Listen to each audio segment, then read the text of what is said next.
Alright guys, thanks for watching today. Today's video, I have a gun that's kind of by popular request. I was able to get my hands on a Sig P365. Now this is the XL version. This was the only one I was able to get my hands on right away, so bear with me. I know they have the other model as well. So we're going to be testing that out against the cr920, which people are still seem interested in comparison to other handguns. So here it is there. Before we get started, I want to mention the wind here. It's a little bit windy, but I really wanted to get this video out for you guys today. Another thing I want to make mention, it's Memorial Day, so I want to say thanks to everybody who has served, is serving, and plans to serve. Without you guys, we wouldn't be able to do anything we're doing here, so I hope everybody's having an awesome Memorial Day weekend and keeping that in mind while we're able to do all these fun activities. Hopefully some of you are able to get out and do some shooting, just hang out with family, and just enjoy the weekend. So I'm going to shoot both these guns back to back. I'll break them down a little bit later inside, just for the fact of the wind. I want the sound to be good so you guys get all the information you need. So stay tuned and let's see how they shoot. Okay, first up, we're going to start with the 365 XL here, see how we shoot, see how the sights are, see how the trigger is, let you guys know what I think compared to the cr920. As usual, I'll shoot them back to back and see what I think.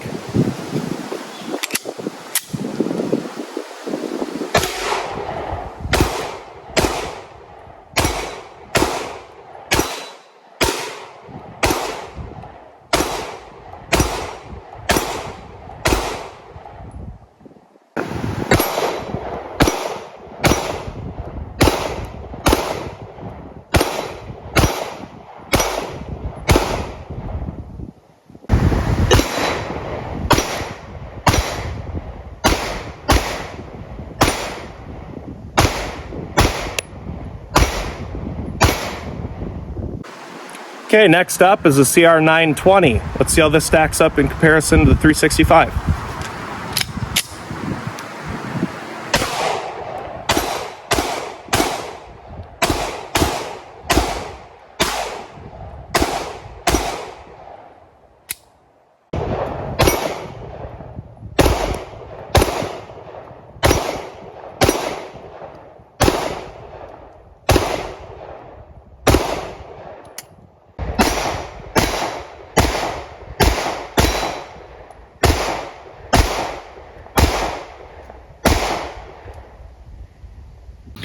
Okay guys, that was me shooting the Sig P365 XL and the Shadow System cr920. I'm just going to give you my thoughts and impressions on the Sig first, just because we've done a lot with the cr920. So this is my first time shooting these two guns back to back, and we've gotten a lot of interest in people what I think between the two.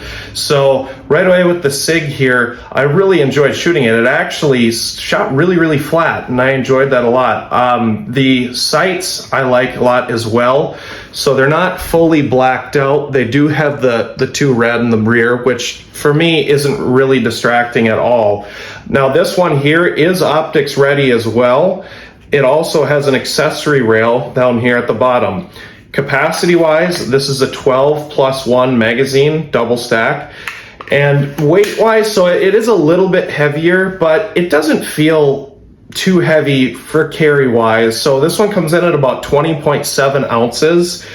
But you know, for me actually shooting it having that little bit extra weight, I do feel helped with muzzle flip. I really had none. It shot really well, and it dropped right back on target. As far as the trigger goes, so it has a flat face trigger here. I was trying to feel it out a little bit. It is unloaded again. So it has a little bit of creep, hit the wall, and then it goes. So it's actually really crisp. I'll show you the cr920 here shortly, but it is more crisp than the cr920 is, at least in my opinion. So I do really like this gun. So what you're sacrificing when you take this, say, with the cr920 is a little bit of weight and a little bit of size. But it's nothing too extreme where it would feel, you know, too bulky, too heavy, nothing like that. So that would just come down to preference between the two. So we'll go over the Shadow a little bit here, let you know what I think. I have that sitting here. So here's the cr920, done plenty of videos on this. It is unloaded as well. So just while I have it fresh in my mind, we'll just start with the trigger. Now this one here has that safety trigger on it. I forgot to mention the Sig does not. So you want to get over that little tab there and you hit the wall, a little bit of creep, and there it breaks. So it is definitely, there's more creep to it.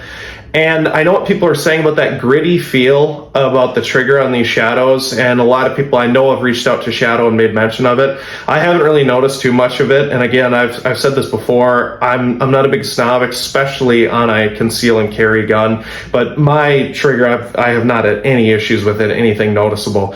So one thing you're gaining with this is it is a 13+1, so you get that extra round in there. This one is optics ready as well, just like the Sig. It does have an accessory rail there for lights, lasers, whatever you want to put on there. Now, one of the bigger differences that comes in here, well, there's actually a couple. So the first one I'm going to go over here is the weight. So this one's coming in at 17.8 ounces.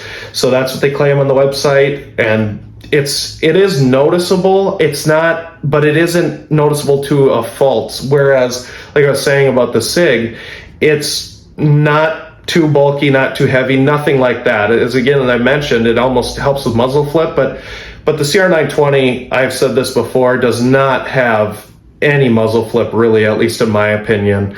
So between the two, I really don't think you can go wrong. I like that Sig a lot, to be very honest with you. You know, I know this gun, when I've used in a lot of these comparisons, it's actually come out on top. Between this and the Sig, the only advantage I would have on this is just it's a lot more comfortable feeling in my hand.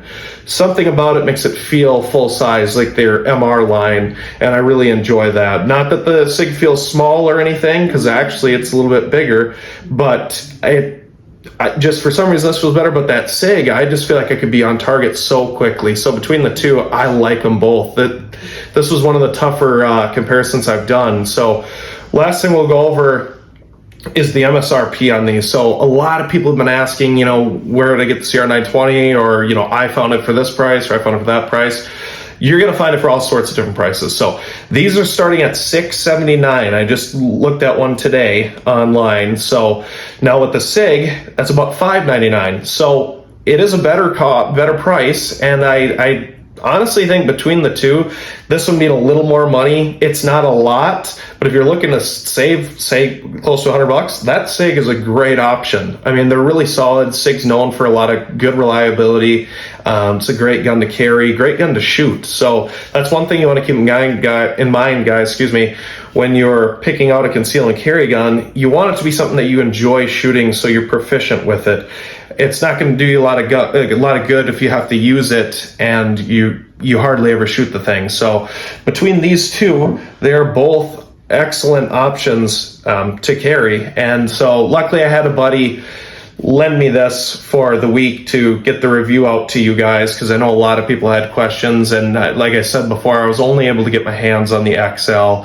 But my final thoughts on the Sig, great. I thought it's great. I mean, if I'm going to throw it at a different, you know, carry setup, say the Hellcat, I like the Sig over it all day long. Actually, it's a route I wouldn't mind taking in the future to kind of, you know, bring into that conceal and carry into my lineup. So I really appreciate you guys watching.